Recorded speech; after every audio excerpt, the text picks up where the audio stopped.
What is going on, and welcome back to another video. This has been one that's been in the making for a while. I've wanted this on my truck for some time, and all it took was someone to hit me. So if you can't already tell, my grill has been damaged, and my front bumper, just this little trim piece here, was kind of scuffed up.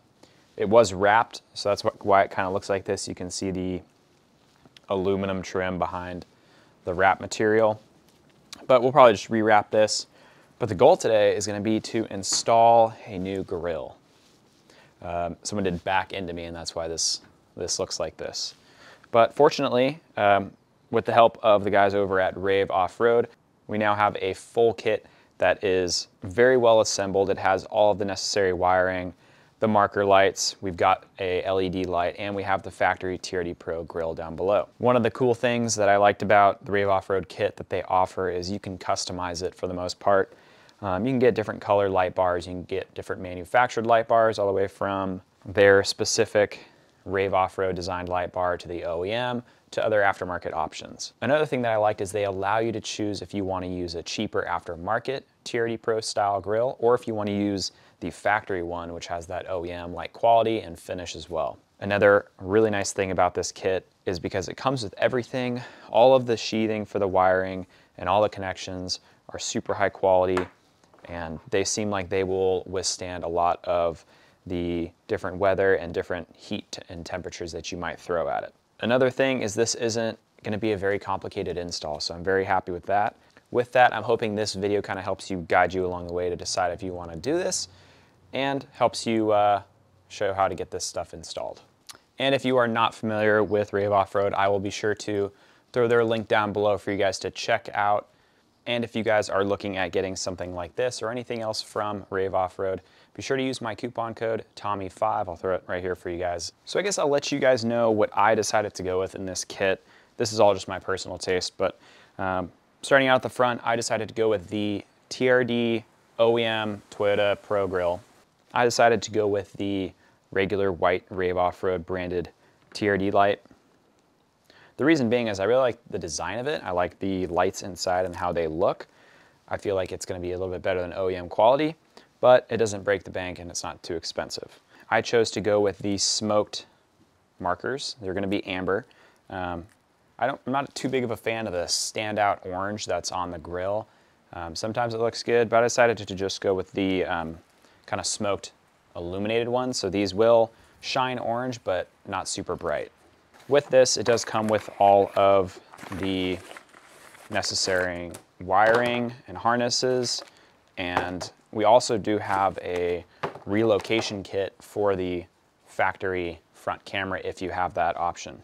And of course, anytime that we are going to be messing with the electronics, we need to disconnect the battery. And once the battery is disconnected, it's time to pop the hood. I always get sketched out when I open this hood because I'm always worried those lights are going to hit, but they never do. They never do. We're going to start by taking off all of these 10mm screws that are holding on the top of the grill, in which, while we're here looking at the top, it's a good time to disconnect all of the sensors for the front camera, the TSSS safety stuff, another 4 or so 10mm screws that we're going to want to take off. Kind of hidden in here, you're going to want to remove these little caps as well. Pop these guys out. And then moving around to the driver and passenger side of the truck, we're going to want to take off some of the screws that are holding on the fender liner. Pull that back out of the way. It may be easy if you turn your wheels the opposing way so that you're able to kind of get a screwdriver in here. Once you get to that point, there's going to be some more screws on the back side of the bumper, again on both passenger and driver side. Now, as you become ready to take the bumper off the front, these fender flares are kind of clipped into the front bumper, so you may need to use a pry tool to kind of pop them away on both sides so that when you go to take this bumper off, it's not kind of stuck on any of those. One thing to be sure is, as you go to remove this thing, be very careful you're not ripping things apart. In case you did miss some of those electrical connections, you don't want to damage those because that's going to cause us some more problems. And at that point, we will have the grill off and we can transition into kind of disassembling the grill once it's off the truck. And so now we can start disassembling the grill.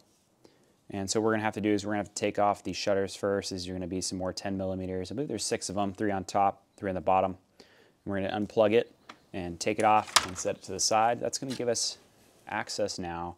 Now we can remove the TSS by disconnecting it and taking off these screws so that when we go to take the grill out, it's already taken apart. Next, we can remove the factory front camera grill. This is just held on by 2 Phillips screws as well. So now we have that fully disconnected. Now it's gonna be kind of the more tedious part where we're gonna remove 16 Phillips screws that go around that actually hold the grill on. The way this is gonna work is you're gonna have to spin this thing around and pull it away from the front of it. So now you've got all those screws removed. Be sure not to remove the ones that kind of hold the end of the bumper on. But we're just gonna take off all of these trim pieces, this surround that goes all the way around, these 2 bottom ones, and then we should be able to basically remove all of the tabs that hold the grill insert in and then pop that out forward. You do have to remove these because there's some tabs on that grill insert that make contact with the trim, the grill surround. So make sure you take those off beforehand. So all of the silver tabs correlate to the grill surround, at least for my truck, being that it's a limited. So here's the damage that was done. Obviously scuffed up the plastic, actually cracked it here, so I'm gonna have to probably buy a new one of these. And we're missing some tabs, one here, one here. Now after you've removed those grill surrounds, you have to basically remove the front piece in the front of the bumper where it says Tundra, because there's like a lip that runs down the bottom of the grill insert. So should be able to come out with these tabs. I think laying this thing face down might be the best option right now.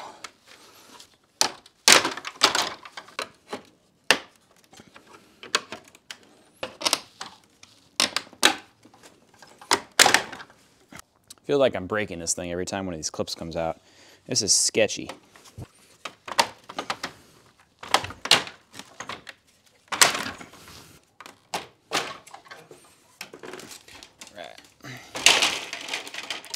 And there goes the stock grill. You can see these ones down here that sit on the back, these 6 are impossible. They attach basically where the bumper says Tundra. So we can do a little comparison here. As you can see, this is the original TRD off-road grill. And they're obviously identical as far as their mounting points go. Because I did opt for the OEM TRD Pro grill, you can see it's got this kind of like matte texturized finish, which is identical to the OEM TRD off-road grill. So that's a really big thing that I wanted. I wanted this to look like it was original and not shiny like a lot of the aftermarket options are. So now we can start by basically reassembling this grill into the original bumper. It's gonna be a lot easier to just put this thing as it is instead of trying to mount everything to it, because then it's gonna be a lot heavier. So let's get this thing placed back into the original bumper.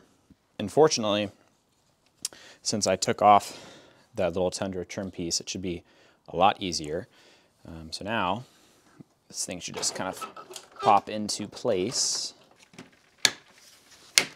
Now that we have the grill insert on, now we can throw our cover back in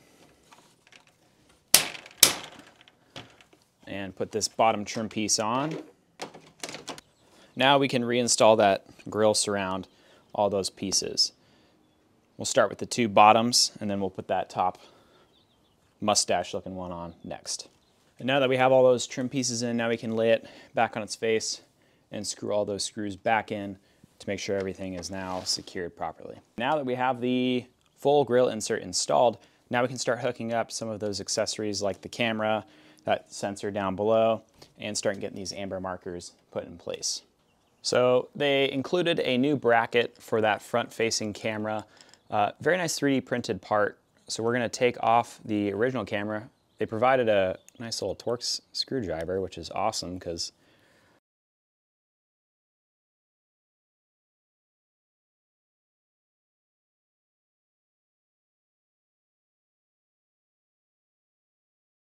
got some kind of studs that pop out, so you'll be able to face it in forward like so.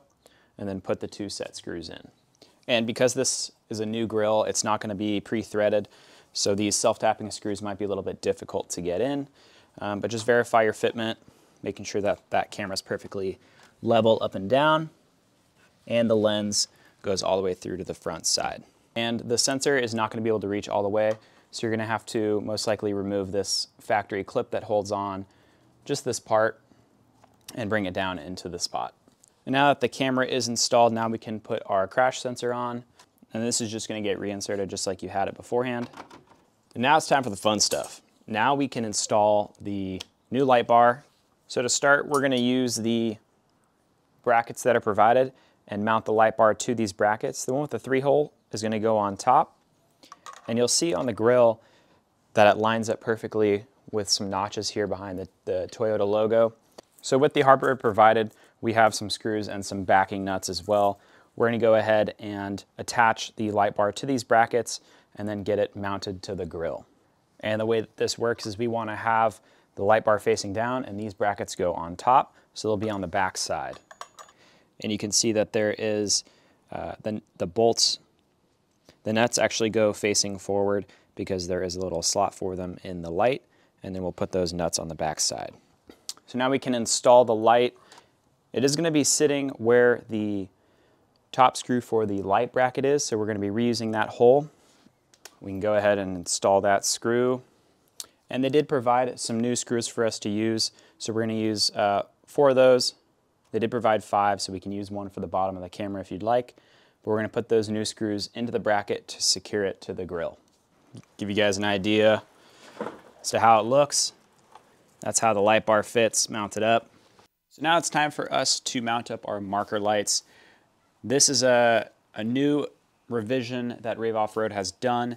They've now included a new bracket so that you can mount these marker lights much more securely rather than just using only adhesive tape. So the way that this is going to go is we have our nice new bracket that's going to actually mount physically to the grill, and with this we'll have our marker lights into the 3D printed brackets, and these are going to fit inside like so, and this will actually bolt directly to that new bracket with the screws provided.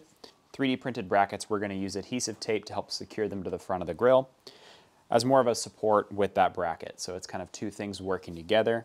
And from there, they do provide some spacers because the way that the grill is oriented, it requires some spacers in the center and then some smaller ones on the outside so that it kind of sits nice and flush. So we're going to start out by placing our 3D brackets into the grill. So I cut some of this adhesive tape in half so that it fits nicely on the sides.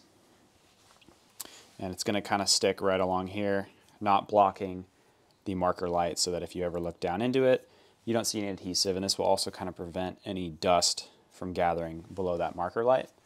And we're going to press it into there, kind of looking above to make sure that it aligns properly, making sure that it's centered nicely, and then we're going to give it some good pressure, make sure it seats on that adhesive, and that when our marker light is screwed in, it's perfectly straight and even. So that looks good right there. So now I'm just going to repeat that same step for the other 3. So now we have all of our brackets in with our marker lights. The next step is going to be setting up to install our bracket. Now, nice enough that Toyota has these 2 little spots for us to screw into. So at the T and the O, you can kind of orient your bracket so that it fits perfectly like so. And we're going to feed all of our wires through these holes. Now the way that this grill is it has a bow in the center like I mentioned before, so this is where we're going to need to use these spacers. There's 2 small ones, 2 large ones, and the way that it's going to work is it's going to go screw with no spacer, a screw with the small spacer sandwiched in between the bracket and the 3D printed holder. Farthest outside ones don't have a spacer. The next ones in will have the smaller shim, and then the 2 in the center will have the large ones. So I'll start with putting these outside ones in first, just so we know it's in place. And there are different sized screws. So the small ones obviously will go on the outside, and the largest ones will go towards the center. And now that we have all of our screws in place with those spacers behind them, we can start to tighten this up. Don't tighten it all the way because you want to also get these bottom screws set in as well. So you can pretty much do all that at the same time. And for these two bottom holes where the T and the O are, we're just going to use two of the larger screws that kind of look like the OEM ones that were provided. Now once this bracket's kind of set in place with some of those screws, you want to make sure that everything is still lined up properly. I can tell that this one's kind of not all the way in. There we go. So now that as you kind of tighten things, make sure it's all lined up nicely so it's not bound and risk of cracking anything. And now that we physically have everything mounted up, now it's time to move on to some wiring. So what we're going to do is, provided it comes with the marker light wiring that allows it to attach to each individual marker light, and it comes with a good amount of cable with a positive and negative, which is going to go to one of our fuse panels. So from this, I like to get everything mounted up and basically zip tied out of the way. So we're going to start by connecting all of our marker lights. And these come with some really nice connections that, to me, seem better than OEM. They have like rubber insulators so that no water or dirt will basically get in there, and the wires are all sheathed nicely. So from this point, we can now tuck our wires behind some of this factory wiring and get it laid out and use some of these empty slots to attach some zip ties. So now that we have our wires kind of zip tied up, now we're going to want to throw on the factory shutters if you have them, to make sure that none of this wiring is going to impede the operation of that. So now that we have this thing kind of in place, it's a lot easier to visualize where you're going to want to zip tie and move this thing off to the side. So we're going to bring it up as high as we can and run it along the top of the kind of the grill support, on and off situation where we're going to zip tie some stuff, throw it back on, and make sure that it fits okay. So one thing to keep in mind is the actual wires for the light bar are going to be ran towards the driver's side, because that is where we're going to mount our OEM switch that's provided. So with this, we're going to want to most likely go up and around the outside towards the driver's side as we zip tie. So now we have our light bar zip tied up, ran over towards the driver's side, and we have our marker lights all zip tied up to the top. We're going to move that over to the passenger side. Now we can try to mount these shutters again, make sure these are not going to come into contact. So now we can get this mounted to the grill and put the bumper back on the truck and make sure everything fits nicely. We can feed our wire up, run this one towards the passenger side fuse box, and we're going to do the same on the driver's side with the light bar wiring. Now for wiring up the marker lights, provided here is a little out of fuse kit. And what we're going to do is we're going to go over and look at our fuse box. Once we take this cover off on the passenger side, you can see some of these small ones up here. One of them says ECU ignition number 1, and it's a 5 amp fuse. And if we locate it, it's going to be this kind of last orange one next to the 15 amp. We can remove that and replace it with our out of fuse and throw that 5 in line. And what we're going to do is we're going to crimp this positive red wire to our marker light red wire and plug that in there. As for the negative terminal, the factory kindly provided a spot right here. So this is a 10mm bolt. We're just going to take this out and we're going to tap it into here using one of the eyelets. So now we have our out of fuse in and it's all grounded up. Now I'm going to make sure that these marker lights are actually working. So I'm going to plug in all of my sensors and actually start the truck and make sure that those marker lights turn on. And there we have it. Marker lights are all on with just the ignition. So that's the goal, is they just turn on with the ignition. And they will continue to run once we start the truck. But I'm going to wait till we finish up the light bar to do that. So now is the part for us to route up the OEM light switch. So this is obviously going to go into our dash where all the other switches are. This is going to be the back of it. So we have a lot of wires here. It can be kind of confusing. Hopefully I'm going to try and kind of clean it up for you guys to help you understand a little bit. We have our wire that's coming from the engine bay, and we're actually going to need to extend it. So they do provide a bunch of additional wire here with some of those nice connectors, and we're going to use these to go through the firewall to the cab and then back out. And the reason we're going back out is because we need to tap into the fuse in the fuse box on the driver's side. So that's where this another out of fuse comes into play. What do all these colors mean? So this yellow one is basically the backlight feature so that this logo is lit up so you can see when it's on and when it's off. So that's what the yellow wire is. We're going to deal with that later. That gets kind of tapped in the cab. Now the red is actually going to be the one that's going to go to our fuse box and get extended and go to this add a fuse here. The white is a ground as well as the black. So these go together and they tap in to the black wire that's coming from our light bar. And with that, we're going to add another connection once we add those together so that we can ground it somewhere in the engine bay. And finally, the green wire. The green is going to be the power that actually goes to the light bar. So basically, these two black ones, along with the white, are actually going to connect to the light bar itself. And if you have any questions or you're kind of curious about the whole diagram and how it looks, I'll be sure to throw all the install guides in the description below for you guys to check out. So we're going to start by removing some of these dash panels. These all just pop off. They're just kind of clipped in. And from here, you can access basically your whole cluster here of switches. And they're just little tabs that you kind of reach in from behind and press them down. And this whole thing will kind of pop out. So trying to get these caps out is very challenging.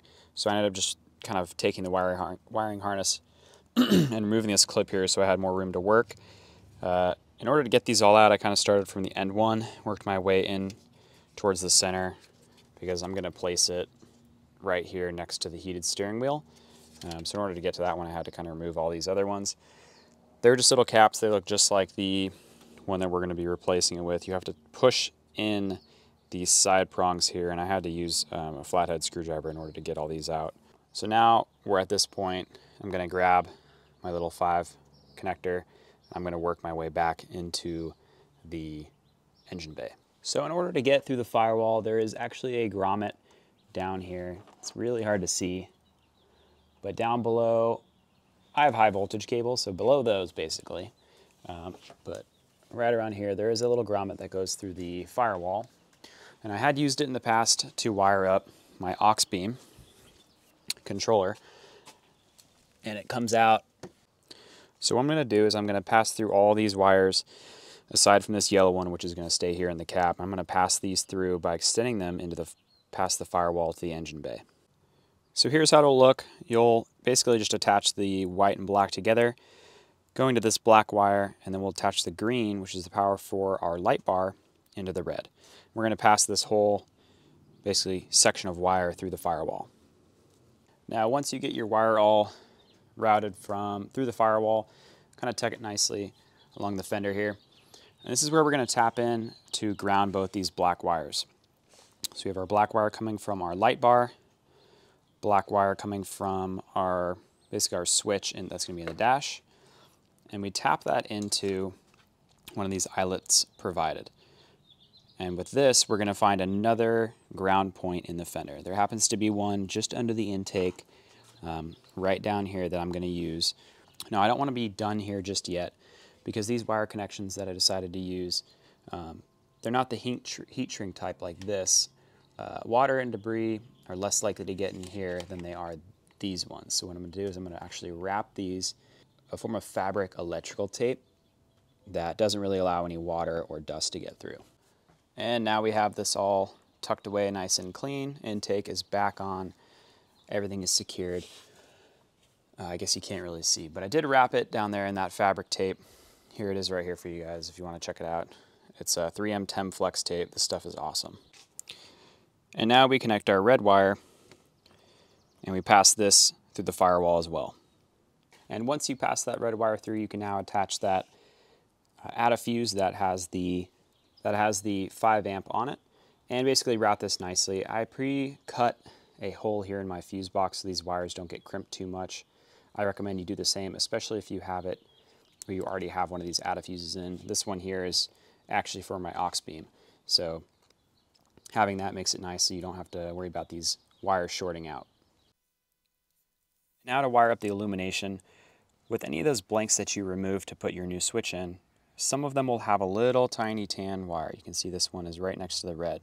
So what I'm going to do is I'm actually going to cut this little pink electrical tape, and I'm going to use this tan wire and tap into the new harness and go to this yellow wire here.